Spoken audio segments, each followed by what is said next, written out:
오늘은 사무엘하 11장 다윗의 범죄입니다. 자, 다윗이 우리가 잘 아는 것처럼 믿음의 사람, 하나님이 가장 기뻐하는 사람이 아니었습니까? 그런데 그 다윗이 오늘 비참하게 죄에 유린당하는 장면을 보여주고 있습니다. 우리 1절 말씀 보면은 그 해가 돌아와 왕들이 출전할 때가 되면 다윗이 요압과 그에게 있는 그의 부하들과 온 이스라엘 군대를 오니 그들이 암몬 자손을 멸하고 랍바를 에워싸고 다윗은 예루살렘에 그대로 있었다. 좀 이렇게 다윗이 무너지는 장면을 정말 사실적으로 생생하게 보여주는 이유가 무엇일까? 모든 사람들이 다윗처럼 죄에 무너질 수 있다는 것을 경고하고 있는 겁니다. 나도 이렇게 죄에 당할 수 있다. 왜 당했는가를 자세히 보여주면서 우리도 이런 죄에 넘어지지 않게 하기 위해서 오늘 말씀을 기록했습니다. 다윗의 군대는 계속 승전 중이죠. 가는 데마다 어디로 가든지 이기게 하셨잖아요. 이제 다윗이 직접 출전하지 않습니다. 요압 장군이 군대를 거느리고 가는데 가는 곳마다 이깁니다. 지금은 암몬과의 전쟁 중입니다. 활기차던 왕궁, 군인들의 훈련 소리가 이렇게 울려 퍼지던 그런 군대들 다 떠나가고 이제는 조용한 왕궁입니다. 간혹 전황 보고를 오는 그 군사들은 계속 승전보를 울리고 있습니다. 자, 이제 거의 다 점령하고 수도 랍바만 남았다. 그렇게 보고가 옵니다. 자, 모든 것이 순조롭게 흘러가는 그때가 바로 영적으로 보자면 가장 위험한 순간입니다. 2절에 함께 우리 읽어볼 것이자 저녁 때에 다윗이 그 침상에서 일어나 왕궁 옥상에서 거닐다가 그곳에서 보니 한 여인이 목욕을 하는데 심히 아름다워 보이는지라. 여러분, 저녁 때에 일어났다. 이게 무슨 말이죠? 낮에 긴 잠을 잤다는 얘기 아닙니까? 이것은 그의 이제 한가한 삶을 말하는 겁니다. 그리고 옥상을 이렇게 거닙니다. 이것은 자기도 모르게 교만해지고 나태해진 다윗을 상징적으로 보여주고 있는 겁니다.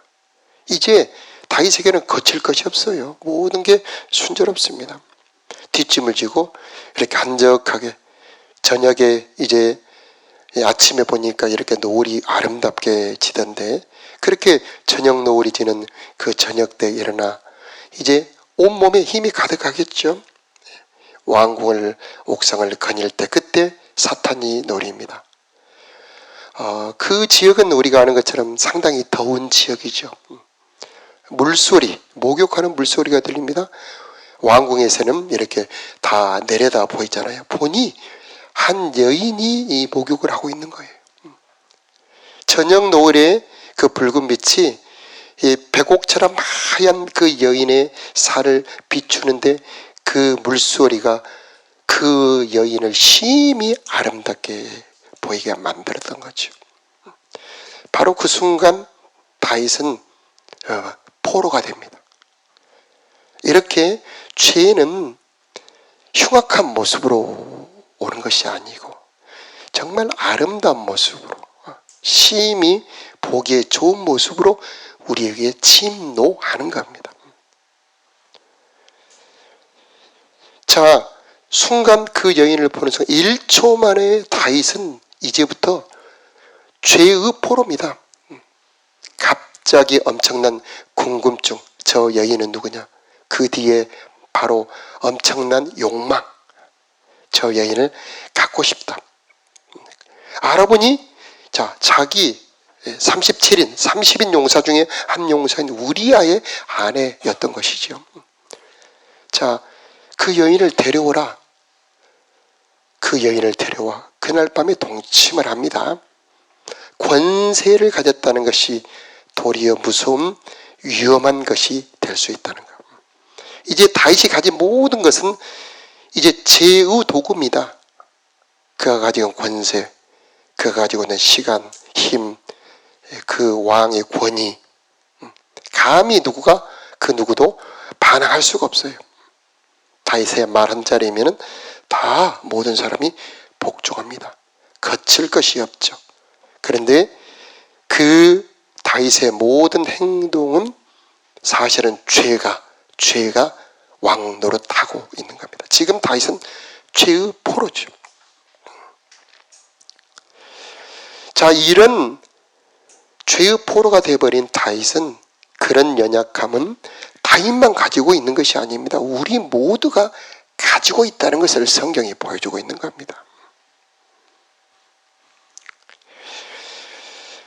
다윗의 눈은 다윗만 가지고 있는 게 아니에요. 우리 모두가 그런 눈을 가지고 있다는 겁니다. 이거는 육신의 눈, 정욕의 눈, 그런 욕망이 우리를 침노할 때 그것을 막을 수 없는 이 죄의 정욕, 육신의 정욕, 또 몸의 사욕이라고 하는 이 죄의 포로, 이것을 이제 로마서에서는 죄와 사망의 법이다, 그렇게 표현합니다. 이 강력한 힘을 저항하고 막을 수 있는 사람이 없다는 겁니다. 다윗도 그 중에 한 사람이죠. 자, 사자를 보내서 데려오게 하고 동침을 하지요. 예수님 말씀하셔요. 누구든지 죄를 범한 자는 죄의 종이라. 그렇게 자기는 왕이 되어서 그 여인을 범했지만 이제 그는 죄의 포로, 이제 죄가 마음껏 다윗을 악의 도구로, 죄의 도구로 씁니다. 선악과를 먹는 순간에 눈이 달라지죠. 마찬가지. 그동안에 그렇게 선했던 다윗의 눈, 그 지혜롭고 정의로웠던 다윗의 판단력은 전부 순간 다 악하게 바뀌어버려요. 의지가 장악당합니다. 판단 기준이 바뀝니다. 이게 죄의 무서움이에요. 이제 다윗은 의의 병기가 아니고 죄의 흉기가 됩니다. 다윗은 외적으로는 왕이에요. 내일 보면 알겠지만 라빠성을 점령하고 그 암몬 왕이 쓰던 왕관을 머리에 쓰고 자 이렇게 정복의 왕입니다만은, 영적으로 보자면 지금 다윗이 정복당한 겁니다. 마귀한테, 죄에게. 이 사람이 구원 안 받은 것 아니죠. 구원받은 사람이에요. 구원받은 사람은 다시는 죄에게 침노를 안 당할까요? 결코 그렇지 않다는 겁니다. 얼마든지 다윗처럼 깨어 기도하지 않고 정욕에 이렇게 충만하고 그 다음에 경계심이 흐트러졌을 때는 얼마든지 죄에 침노 당할 수 있다는 것을 우리들에게 생생하게 보여주고 있습니다. 자, 죄의 특징, 더 큰 죄악으로 달려간다는 거. 거침없이 치밀하게 더 큰 악을 향해 그 죄가 확장된다라고 하는 겁니다. 5절에 보니까 그 여인이 임신을 합니다. 자, 사람을 보내어 임신했나이다 하니 6절에 자, 다윗의 그 지혜가 악하게 사용되는 것이 나오죠. 6절에 다윗이 요압에게 기별을 합니다. 햇사람 우리아를 내게 보내라 하며 요압이 우리아를 다윗에게 보냅니다. 사람들의 영문을 모르죠. 한 사람을 격려하려고 그런가 보다. 전장의 상황을 한번 알아보려고 하는가 보다. 7절에 그렇게 하죠. 우리아가 다윗에게 이르매 다윗이 요압의 안부, 군사의 안부, 싸움의 경과 다에게 물어봅니다. 8절에 그가 또 우리아에게 이르되 네 집으로 내려가서 발을 씻으라. 이게 잠자라는 말이죠. 자, 참 교활하지요. 간교하죠. 자신의 범죄를 은폐하고자 하는 것 아닙니까? 왕의 음식이 뒤따라가죠. 그러나 우리아의 충직함이 다윗의 계획을 좌절시켜요. 우리아는 집으로 안 내려갑니다. 그 왕궁의 문제기들과 함께 잠을 잡니다. 아침에 왕이 물어보죠. 왜 집에 내려가지 않았느냐. 우리아의 충직함이 보이지 않아요. 지금 이 법궤가 전장에 있고 요압을 비롯한 모든 군대가 지금 들판에서 야영을 하는데 어째 내가 집에 내려가 아내와 동침하리까 자기를 수 있겠습니까? 참 엄청난 충직한 부하 아닙니까? 12절에 다윗이 오늘 또 여기 있으라 내일은 내가 너를 보내라. 정말 이런 생생한 드라마가 어디 있습니까? 우리아가 그날에 예루살렘 머무르니 13절에는 이제 많이 술을 먹입니다. 굉장히 간교하죠. 교활하죠. 취하게 합니다. 저녁 때에 그가 나가서 자기 주의 부하들 왕궁의 그 문지기들과 함께 역시 거기서 자고 집으로 내려가지 않지요. 그날 밤 우리아가 집으로 내려가지 않는다는 보고를 받고 다윗은 잠 못 드는 밤, 긴 밤. 그날 밤 다윗은 편지를 씁니다. 요압에게. 의리라고 하는 것이 충성이라고 하는 것도 죄에 사용될 수 있다는 것을 보여주죠. 요압은 충성된 장군입니다. 한마디 다윗에게 거역하지 않죠. 눈빛 하나면 그대로 착착 이루는 정말 최고의 장군인데 그 장군 의리조차도 죄에 사용이 됩니다. 우리아는 자기를 죽이라는 명령서를 가지고 전장으로 말 타고 달려갔죠. 전장에 도착한 우리아를 요압은 가장 치열한 전투 장소 거기에 혼자 죽으면 의심하니까 몇 사람과 함께 전진하라 명령한 후에 가장 치열한 전쟁터에서 갑자기 번뇌는 후퇴하고 몇 사람만 죽게 만들죠.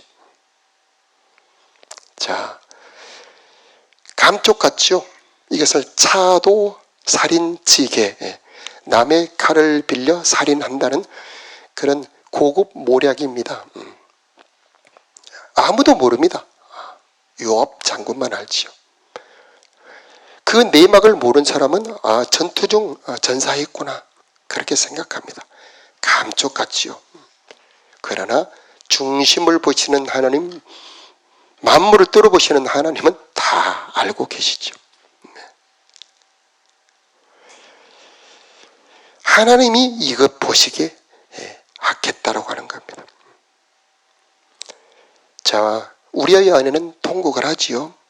그리고 27절 우리가 봉독했던 것처럼 다윗이 행한 그 일이 여호와 보시기에 악했더라. 여러분, 이런 엄청난 죄악, 이게 다윗에게서 나왔다는 게 충격이 아닙니까? 그렇게 믿음의 사람, 성령의 사람, 하나님께 쓰임받았던 사람, 하나님을 사랑했던 사람, 하나님께 물었던 사람에게서 이런 간음죄, 이런 살인죄, 이런 교활한 악이 나왔다는 것이 정말 놀라움이 아니겠습니까? 이게 우리들에게 큰 경고를 주고 있습니다. 그래서 우리는 항상 깨어 기도하라. 우리 주님의 명령을 가슴 깊이 새겨야 됩니다. 시험에 들지 않게 깨어 기도하라. 다윗은 기도하지 않았던 거죠. 저녁 때 일어나지 않았습니까? 이 새벽에 오신 여러분, 우리들의 기도가 우리를 지켜주는 겁니다. 기도하는 자를 하나님이 보호하시고 기도하는 자에게 하나님의 능력으로 우리를 보호해 주시는 겁니다. 그러면 어떻게 우리가 기도해야 될까요? 우리 예수님은 자기 백성을 저희 죄에서 구원할 자다 이렇게 말씀하십니다. 이미 범한 죄는 다 보혈로 씻어 용서가 되었지만은 우리 속에, 구원받은 우리 속에 죄를 지을 수 있는 죄의 힘, 아까 말씀드렸습니다만 죄와 사망의 법이라고 하는 로마서 7장에 나오는 죄의 정욕이라고 하는 것이 아직 살아있다는 것을 기억을 해야 된다고 하는 겁니다. 이것과 싸워야 됩니다. 그러나 우리 힘으로는 그 누구도 이 죄의 힘을 이길 자가 없습니다. 오직 한 분, 우리 주 예수 그리스도만이 이 죄의 힘을 이기셨습니다. 어디에서 이기셨습니까? 십자가에서. 어떻게요? 죽으시고 부활하심으로 십자가에서 승리하셨습니다. 예수님의 십자가의 능력이 있어요. 어떤 능력이 있습니까? 모든 사람의 모든 정욕을 십자가에서 못 박았다, 이렇게 말씀하고 있습니다. 로마서 6장에 우리 옛사람을 십자가에 못 박혀, 그 십자가에 못 박힘으로 다시는 죄에게 종노릇하지 않게 해 주신다, 이렇게 말씀하고 있습니다. 우리 요한일서 말씀 기억하시죠? 하나님께로서 난 자마다 범죄치 아니하느니 이는 하나님의 씨가 그 속에 거하시며 또 그가 범죄치 못하는 것은 하나님께로서 났음이니라, 이렇게 말씀하고 계셔요. 자, 죄를 막는 것, 요한일서는 두 가지를 말씀하죠. 바로 우리가 하나님께로부터 태어났다는 하나님의 생명 한 가지와 또 한 가지가 있어요. 그것은 하나님의 씨. 이 하나님의 씨가 뭡니까? 그게 하나님의 말씀입니다. 구약의 율법은 무능력합니다. 죄를 막아줄 수가 없어요. 그러나 생명의 말씀 되신 예수님이 말씀으로 우리 속에 들어올 때 그걸 하나님의 씨라고 말씀해요. 그래서 말씀이 육신되어 우리 가운데 오셨다, 그렇게 말씀하잖아요. 오늘 이 새벽에 오신 여러분, 또 평생 여러분 속에 이 하나님의 씨가 여러분 안에 들어와 있음을 기억하시기 바랍니다. 그것을 아는 게 생명의 지식이에요. 그것을 누리는 게 복음입니다. 내 속에는 바로 생명의 말씀이신 예수님이 들어와 계신다고 하는 겁니다. 십계명이 이제 능력의 말씀으로 변화되어 들어와 있습니다. 그래서 살인하지 말라, 간음하지 말라, 도둑질하지 말라, 거짓말하지 말라, 이런 모든 말씀이 이제는 능력의 말씀이 되어서 죄를 막아주는 말씀으로 내 속에 들어와 있다고 하는 겁니다. 이것을 알 때, 이제 내가 죄를 내 스스로는 이길 수 없지만 내 안에 계신 예수님을 통하여 이길 수가 있구나라고 깨닫게 되는 겁니다. 여러분, 우리들은 하나님의 자녀입니다. 지혜가 뭡니까? 내 스스로는 이길 수 없거나, 그러나 저 죄악의 세력을 이길 수 있는 분이 내 안에 들어와 계시구나, 이것을 아는 게 지혜고, 이것을 누리는 게 복음의 삶입니다. 이게 구원을 누리는 겁니다. 다시는 죄에게 점령당하지 않는 삶, 다시는 죄를 짓지 않는 하나님의 자녀의 삶, 이것을 거룩한 삶이라고 그러죠. 어떻게 사람이 돼서 그렇게 살 수 있습니까? 여러분, 예수 그리스도 안에 있는 자들에게는 결코 정죄함이 없나니 이는 생명의 성령의 법이 죄와 사망의 법에서 너를 해방하였음이니라, 이렇게 말씀하고 계셔요. 우리는 이길 수 없는데 우리 안에 계신 분은 이길 수 있습니다. 그분의 도움을 받으면 이길 수가 있습니다. 어떻게 그분의 도움을 받습니까? 로마서에 보니까 너희 지체를 하나님께 드리라고 말씀합니다. 어떻게 드립니까? 예배지요. 여러분, 이 새벽에 여러분의 몸과 여러분의 마음을 주님께 드리시길 바랍니다. 그러면 악한 자가 만지지도 못해요. 하나님의 것은 죄가 건드리지 못합니다. 내가 내 것을, 내 몸과 내 마음을 내 것으로 살아갈 때는 죄가 얼마든지 유린해 버립니다. 그러나 나를 주님께 드려서 주님의 자녀로, 주님의 종으로 살아갈 때는 악한 자가 건드리지 못하는 겁니다. 하나님께 드렸기 때문에 이제 하나님이 우리를 주관하십니다. 내 생각을 주관하시고 내 마음을 주관하시고 내 삶을 주관해 주셔서 내가 죄에 물들지 않고 거룩하게 살 수 있도록 새로운 능력, 성령의 능력을 공급해 주시는 것입니다. 이것을 위해 기도하는 겁니다. 하나님, 나 혼자서는 절대로 이길 수 없사오니 주님 나를 받아주시옵시고 나를 통치하여 주시옵소서. 이제 이게 구약으로 말하면 번제 제사입니다. 번제 제사. 그래서 매일 아침과 저녁에 너희는 번제로 하나님께 드리라. 이게 번제 제사는 죄를 짓지 않아서도 매일 드리는 제사입니다. 속죄 제사는 죄를 지었을 때만 드리는 제사예요. 내가 뭔가 죄를 지었다면 회개하고 속죄의 제사를 드리죠. 그러나 너희가 죄를 짓지 않아도 매일 번제의 제사를 드려라. 이것은 네 몸을 너의 스스로의 몸으로 삼지 말고 하나님께 드려. 예수 그리스도의 지체가 되어라. 예수 그리스도의 손이 되고 예수 그리스도의 발이 되어라. 그렇다면 죄가 너희를 주관치 못하리라. 그렇게 약속해 주시는 것입니다.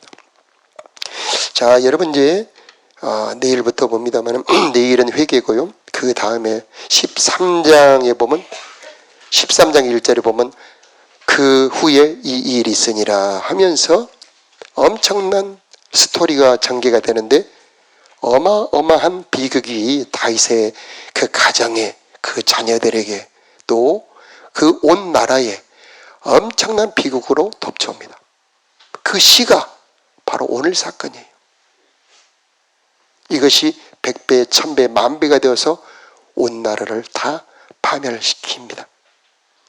여러분, 죄가 얼마나 무서운지 깨닫는 은혜가 있기를 축복합니다. 다윗을 통해서. 그래서 미리 하나님, 나는 오늘도 내 스스로는 못 이깁니다. 하나님이 지켜주시옵소서. 보혈로 보하여 주옵소서. 성령의 말씀으로, 생명의 말씀으로 나를 지켜주옵소서. 하나님은 그런 자들의 몸과 마음을 받아주시고 여러분을 죄가 건드릴 수 없는 거룩한 삶으로 오늘도 지켜보아여 주실 것입니다. 자, 이 시간 오늘 기도할 때 이런 다윗의 죄를 이길 수 있는 참된 하나님의 자녀들이 다 되시기를 예수 이름으로 축복합니다. 기도하겠습니다.